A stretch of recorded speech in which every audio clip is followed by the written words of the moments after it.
श्री शिवाय नमस्तुभयम। माता बहनों, आप सभी लोग जानते हैं कि 18 मई 2026 यानी सोमवार को पड़ रही है ज्येष्ठ माह की द्वितीया तिथि। और माता बहनों, यह वह द्वितीया तिथि है जो ज्येष्ठ मास में पड़ने वाली सबसे बड़ी तिथि है और इसका बहुत ही बड़ा और विशेष महत्व होता है। अगर कभी भी मौका लग जाए तो आप लोगों को कील और लहसुन लेकर बहुत छोटा सा उपाय करना है। इन दोनों का संयोग बहुत ही कम आता है क्योंकि ऐसा दिन पूरे साल में सिर्फ एक ही बार आता है। और माता बहनों, आप सभी लोग जानते हो कि ज्येष्ठ मास द्वितीया तिथि का अगर सबसे बड़ा कोई उपाय है तो वह कील और लहसुन वाला उपाय। तो माता बहनों, जिन लोगों ने इस उपाय को ना किया हो, मतलब पूरा साल निकल गया, उन्होंने किसी भी दिन इस कील और लहसुन वाला उपाय को ना किया हो, पर माता बहनों, आपके पास एक आखिरी मौका बचा हुआ है जो कि 18 मई 2026 ज्येष्ठ द्वितीया तिथि व्रत के दिन है। तो इस दिन आप लोगों को इस वाले उपाय को जरूर कर लेना है। भले ही आपने पूरे महीने भर इस उपाय को न किया हो, पर अगर आपने इस द्वितीया तिथि के दिन अगर इस वाले उपाय को कर लिया तो आपको इस उपाय को करने का वह फल मिलेगा जिसकी आपने कभी कल्पना भी नहीं करी होगी। इसीलिए आप लोग इस वाले उपाय को एक बार जरूर कर लेना है ताकि आप लोगों के हाथ से यह मौका ना जा सके और आपको इस उपाय को करने का फल मिल सके। माता बहनों, इस उपाय को आज हम आपको बहुत अच्छे से समझाने वाले हैं। इस वीडियो को देखने के बाद इस उपाय को समझने के लिए आपको कोई और वीडियो को देखने की जरूरत नहीं पड़ेगी। तो चलिए उपाय को शुरू करते हैं। देखिए, इस ज्येष्ठ मास द्वितीया तिथि के दिन यह इतना खास होता है, इतना महत्वपूर्ण होता है।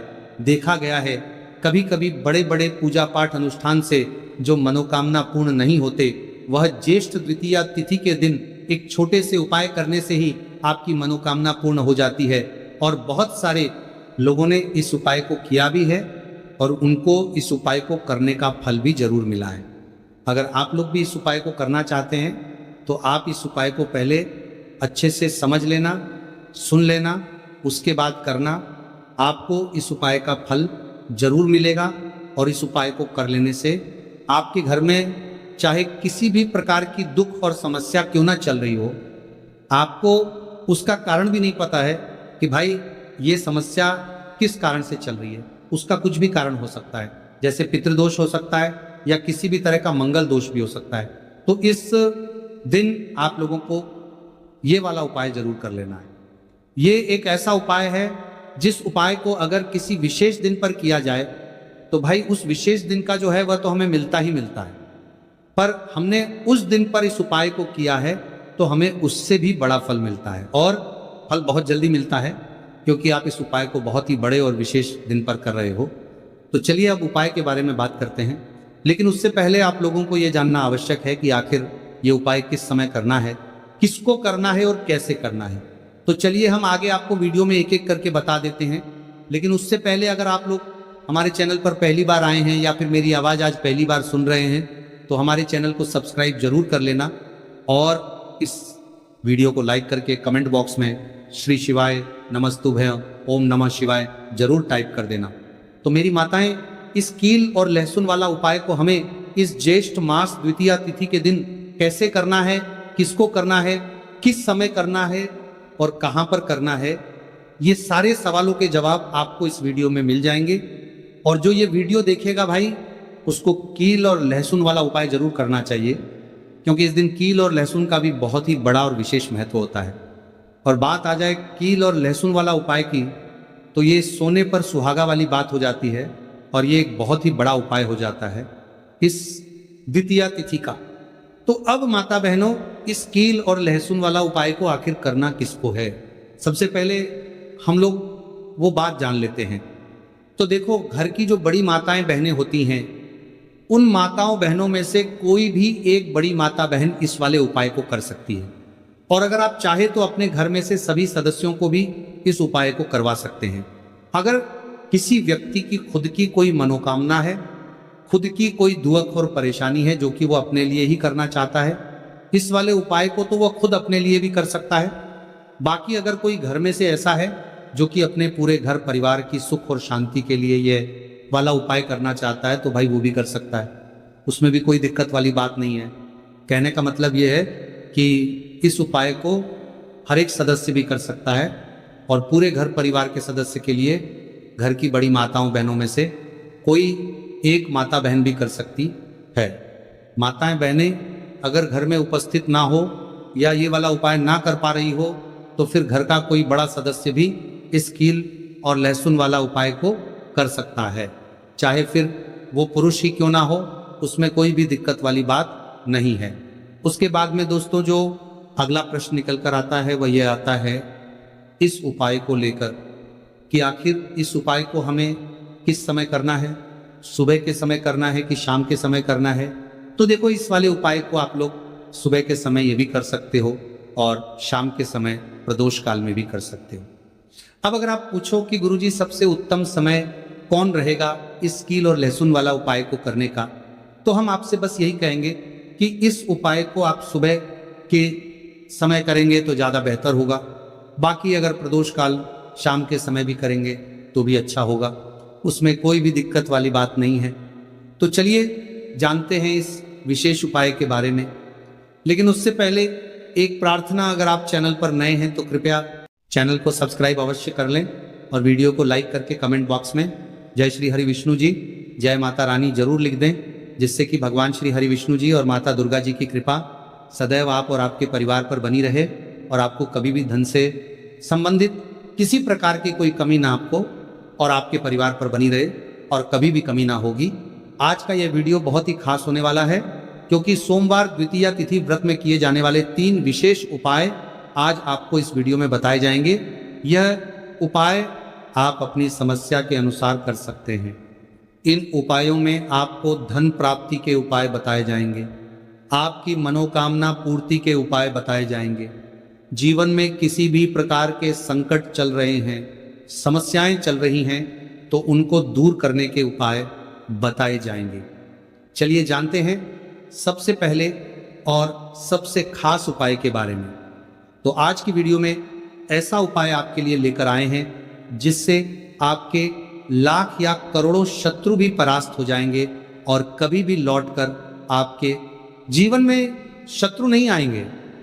अगर आप लहसुन में एक कील गाड़कर इसे फेंक देते हैं तो कील और लहसुन से अब आपके शत्रुओं की छुट्टी हो जाएगी और शत्रु जो है वो हाथ जोड़कर माफी मांगेंगे। मतलब सोचेंगे कि उन्होंने आपसे शत्रुता करने के बारे में क्यों सोचा और उन्होंने आपसे शत्रुता क्यों की।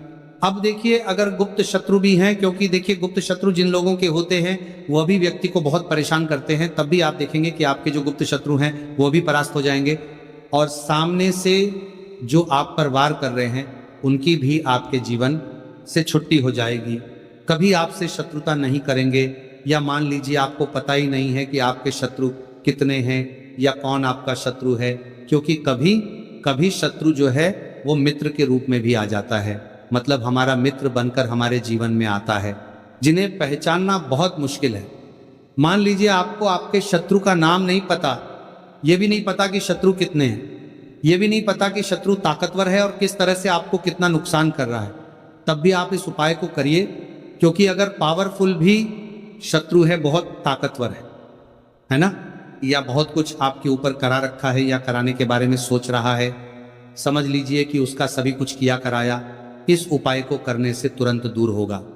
तो शत्रु ने चाहे बंधनवार आपकी बुद्धि का करवा दिया हो, आपकी दुकान का करा दिया हो, आपके बिजनेस का करा दिया हो, वो भी खुल जाएगा। और आप विश्वास मानिए कि आपके जीवन में जो दुख और कष्ट आ रहे हैं ना, उनसे आपको हमेशा के लिए छुट्टी मिल जाएगी। मतलब कभी भी आपके घर में फिर दुर्घटनाएं नहीं होंगी, कर्जे जैसी समस्याएं नहीं बढ़गी और लड़ाई झगड़ा भी बिल्कुल आपके घर से, आपके जीवन से दूर हो जाएगा। देखिए होता क्या है, कभी कभी शत्रु इस तरह का किया कराया करवाते हैं कि घर के जो सदस्य हैं वो आपस में ही लड़ना शुरू कर देते हैं, क्योंकि जब घर में जो सदस्य हैं वो आपस में लड़ाई झगड़ा करते हैं, घर में क्लेश होता है, तो ऐसे घर में धन से जुड़ी समस्याएं भी आती हैं। उस घर में लक्ष्मी नहीं रुकती जिस घर में लोग लड़ाई झगड़ा करते हैं आपस में, इसीलिए शत्रु ज्यादातर लड़ाई झगड़ा करवा देते हैं।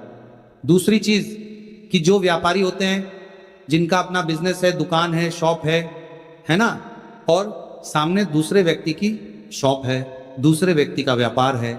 अब मान लीजिए आपका व्यापार तो बहुत अच्छे से चल रहा है और उस व्यक्ति का नहीं चल रहा, वह ये देखकर ही जलने लगते हैं, देखकर दुश्मनी करने लगते हैं कि इनका काम, इनका व्यापार बहुत अच्छा चल रहा है और मैं यहाँ कुछ नहीं कर पा रहा हूँ। तो वो देखिए, जब कुछ नहीं कर पाते हैं तो शत्रुता निकालने लगते हैं, शत्रुता निभाने लगते हैं और ईर्ष्या की भावना मन में इस तरह से उनके उत्पन्न होती है कि कभी कभी इसका रूप जो है वो बड़ा हो जाता है। मतलब व्यक्ति हर वो बुरा काम करता है जिससे कि सामने वाला व्यक्ति जो है वो पूरी तरह बर्बाद हो जाए। तो ऐसे शत्रुओं से आपको हमेशा बचकर रहने की जरूरत है और इस छोटे से उपाय को करने की आवश्यकता है। तो उपाय करिए और देखिए कि आपके शत्रुओं कैसे परास्त होते हैं और कैसे आपके जीवन से निकलते हैं। तो चलिए जल्दी से बात कर लेते हैं उपाय की। किस तरह से लहसुन में आपको कील गाड़नी है और इस लहसुन को कहाँ फेंकना है और इस उपाय को किस दिन करना है, किस समय करना है। सबसे पहली बात कि इस उपाय को स्त्री हो या पुरुष कोई भी कर सकता है। दूसरी चीज, इस उपाय को आप किसी भी दिन कर सकते हैं। देखिए, उपाय की बात करें उससे पहले आप सभी से रिक्वेस्ट करते हैं कि वीडियो को लाइक करके चैनल को जरूर सब्सक्राइब कर लें, साथ ही साथ जयकारा लगा दें, पूरी सच्ची श्रद्धा से कमेंट सेक्शन में जय श्री राम लिख दें, क्योंकि संकट मोचन हनुमान जी बालाजी महाराज का आशीर्वाद ही है कि यह उपाय आप तक पहुंचते हैं, आपकी समस्या का हल आप तक पहुंचता है। इसलिए वीडियो को लाइक, चैनल को सब्सक्राइब कर लें और जयकारा लगा दें। तो देखिए, सबसे पहले आपको क्या करना है, एक साबुत लहसुन लेनी है। लहसुन साबुत लेनी है, कटी हुई लहसुन यहाँ पर आपको नहीं लेनी है, बिल्कुल साबुत लहसुन। इसी के साथ आपको क्या करना है, एक लोहे की कील भी लेनी है। अच्छा कील जो आप यहाँ पर लेंगे वो नई कील आपको बिल्कुल नहीं लेनी है। पुरानी कील लेनी है तो नई कील ना ले, आपके घर में ही आप ढूंढे कोई पुरानी कील पड़ी हो आप ले लें, ठीक है ना। इसी के साथ आपको क्या करना है, काले रंग का मार्कर पेन लेना है, ठीक है ना।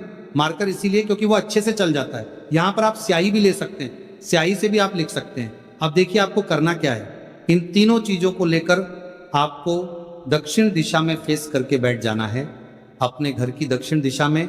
तो देखिए, जमीन पर बैठकर आपको इस उपाय को करना है। सबसे पहले लहसुन आपने ले ली, अब आपको वो लहसुन उठानी है। आपने किसी के लिए बार बार में लगाता रहा और जो काले रंग का पेन या मार्कर आपने लिया है उस लहसुन के ऊपर आपको उस पेन से, उस कलम से शत्रु लिखना है। शत्रु क्यों लिखना है, क्योंकि देखिए, शत्रु एक भी हो सकता है, दो भी हो सकते हैं, तीन भी हो सकते हैं और ज्यादा भी हो सकते हैं, या गुप्त शत्रु भी हो सकते हैं जिनके बारे में आपको पता ही नहीं है। अब आप मान लीजिए